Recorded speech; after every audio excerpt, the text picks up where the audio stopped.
Jadi satu keluarga pernah sekongkol, kakakku, ibuku, bapak.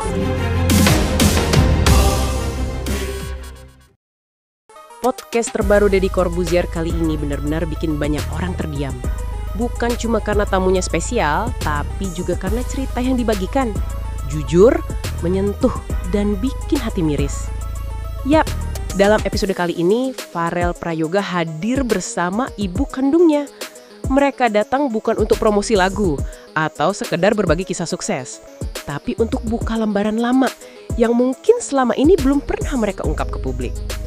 Dan yang bikin netizen langsung menaruh perhatian adalah ketika Farel dan ibunya bicara soal ibu tiri. Dengan tenang tapi jelas, mereka mulai menceritakan satu persatu hal yang dulu disimpan rapat. Tentang masa lalu Farel, tentang perlakuan ibu tiri yang tak selalu manis, dan bagaimana Farel kecil harus bertahan di tengah situasi yang tidak ideal. Deddy Corbuzier yang biasanya tampil tenang dan objektif, kali ini tampak berbeda. Kaget, diam, bahkan beberapa kali hanya bisa mengangguk sambil narik napas panjang. Satu keluarga pernah sekongkol. Kakakku, ibuku, bapak. Waktu itu mau posisi beliin kuda kakak laki. Nah, posisi itu aku mau manggung dan aku mau beli minuman di supermarket lah. Ya udah, aku mau narik uang dulu. Ternyata uangnya cuma sisa 56.000. Padahal di rincian itu kayaknya di ATM itu ada uang sekitar 100 juta sekian. Posisi aku di luar kota itu ada kakak laki. Nanya lah, kok uangku tinggal segini kak? Lu nggak tahu kakak, buat apa ya? Kamu paling yang boros gitu kan. Aku telepon bapak ibu, kenapa uangku tinggal segini ya? Ya kamu aja paling yang boros gitu kan. Singkat cerita, nggak pada beberapa minggu gitu, kakak Ani yang perempuan nih cerita semuanya. Ternyata uangku yang hilang itu dipakai beli kuda. Serius kamu ngalamin itu, Rel? Ibumu tahu semua hal ini sejak kapan? Itu cuma sebagian kecil dari respon Deddy yang jelas menunjukkan betapa tidak terduganya cerita ini. Farel tidak melebih-lebihkan.